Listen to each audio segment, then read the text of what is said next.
When you're creating tasks in HubSpot, one of the things that you need to think about is how you want to be reminded when to do the task. When you create them, you have the option to set the due date and set the time, and then send yourself a reminder email. I used to do this, and then I was quickly seeing that I was getting inundated with task emails, and it was more counterproductive than anything else.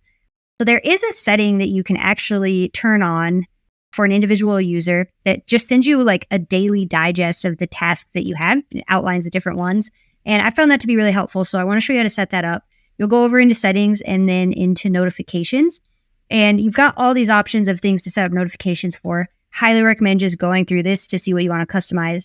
But if you go down to tasks and then select task daily digest, then every single day at 8 a.m., 8 a.m., whatever your local time is inside your HubSpot portal, you'll get this recap email essentially of what you're going to have to do that day. And I'll show you what that looks like. So here's an example of that email that you'll get from HubSpot if you turn on this, task overview that comes in the morning. Tells you how many to-dos, calls, emails, gives you like a quick little update of, what to expect for the day. And then you can click here and just go directly into HubSpot. So I find this super useful. Only found it after, again, just getting blasted with emails about tasks. So hopefully you guys find this helpful.